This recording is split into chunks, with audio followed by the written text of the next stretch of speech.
বিদেশের জীবনে আজকে আমি বাসা চেঞ্জ করব, মানে আমার এবং সামিউলের বাসায় উঠব। সেটার জন্য আমরা কি কি করলাম সবকিছুই আসলে এই ব্লগের মাধ্যমে দেখাবো। বাংলাদেশ থেকে বাসা চেঞ্জ করার পরে ভেবেছিলাম যে আর বাসা চেঞ্জ করতে হবে না, বিদেশে গিয়ে শান্তির মতো থাকবো। বিদেশে গিয়ে কি আর শান্তির মতো থাকা যায়? যেহেতু আমি একটু অসুস্থ ছিলাম, কোনো কিছু তেমন ভাবে খেতে পারছিলাম না, তাই ভাবলাম যে আমার পছন্দ মতো একটু বাজার করি। বাই দ্য ওয়ে, সব রান্না বান্না কিন্তু সামিউলই করে, আমি এখনো কোনো রান্না বান্না করি নাই, সে আমাকে করতে দেয় নাই আর কি। তো ভাবলাম যে একটু অরেঞ্জ জুস খেলে আই গেস ভালো লাগবে, তাই ওকে বললাম যে তুমি প্লিজ আমার জন্য একটু অরেঞ্জ জুস নাও।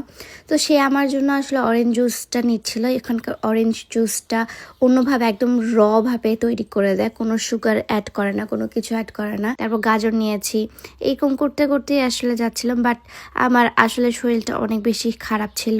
তারপর আমি চলে গেলাম আমি ফোন কিনতে, কারণ হচ্ছে আমার সিমটা আমি বের করতে চাচ্ছিলাম না, আমার আরেকটা ফোন কেনার দরকার ছিল। তাই হচ্ছে আমি ফোন কিনতে চলে গেলাম হচ্ছে মিডিয়া মার্টে, এবং চোখ পড়ে আমার এই ক্যামেরাটার উপর। আমি নেক্সট টার্গেট এই ক্যামেরাটা রেখেছি। নেক্সট হচ্ছে আমি এই ক্যামেরাটা দিয়ে শ্যুট করার প্ল্যান আছে। সামিউলকে বলেছি আমাকে কিনে দিতে, ও আমাকে বলেও দিয়েছে যে আমাকে ও কিনে দিবে। তারপর আমি একটা ফোন কিনে ফেলি, নর্মাল একটা ফোন কিনেছি, এবং বাসায় যাওয়ার পরই আমার সাথে একটা ইনসিডেন্ট ঘটে যায়। এটা হচ্ছে আমাদেরকে হসপিটালে দৌড়াতে হয়, অন্য হসপিটালে দৌড়াতে হয়, সেটাও আমি বলবো। তারপর আমি চলে যাই একটা ইম্পর্টেন্ট ডকুমেন্টস কালেক্ট করার জন্য।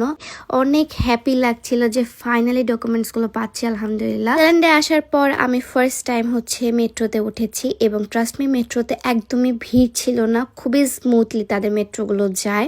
এই যে যার জন্য আমি হচ্ছে হসপিটালে গিয়েছিলাম, সে আমার বাসায় চলে এসেছে, মানে সামিয়া বাসায় এসেছে, কারণ হচ্ছে তার পা ভেঙে গিয়েছিল। এবং মজার ব্যাপারটা হচ্ছে সে আমাকে নিয়ে বের হয়েছিল, তখনই তার সাইকেলের মধ্যে পাটা ঢুকে যায়।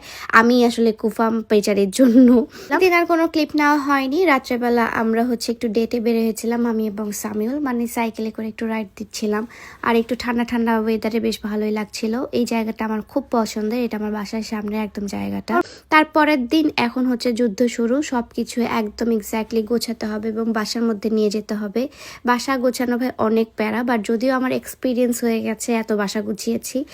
সো এখন হচ্ছে বাসা গুছাবো আমরা দুইজনই মিলে। বাসা শিফট করার পালা, এবং হচ্ছে সামিউলকে আমি হেল্প করছিলাম, মশলাপাতি যা যা আছে সবগুলো সে ফেলে দিচ্ছিল, এত কষ্ট লাগছিল। আমি ওকে বলছিলাম যে তুমি এগুলো নিচ্ছ না কেন? বলছে যে না, আমি তোমাকে আবার নতুন কিনে দিব, এগুলো সব ফেলো, এগুলো সব ফেলো। আমি ওকে বলছিলাম এটা নিবা ওটা নিবা। সো এটা হচ্ছে মানে একটা একটা করে আমরা কিছু নিচ্ছিলাম, কিছু ফেলছিলাম, আবার নিচ্ছিলাম, আবার কিছু ফেলছিলাম। কারণ হচ্ছে ভাই সংসার জীবনে ফার্স্ট টাইম, এবং ফার্স্টে এসে বাসা টাসা গোছানো, everything is very hazel for me.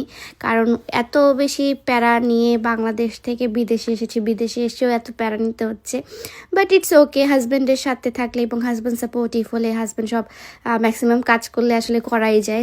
Samiul যেহেতু সব কাজই করেছিল, যা আমার এত প্যারা নিতে হয়নি, একটু হেল্প তো করাই যায়। না না না না, আমার জামাই সব কিছু করছে আলহামদুলিল্লাহ।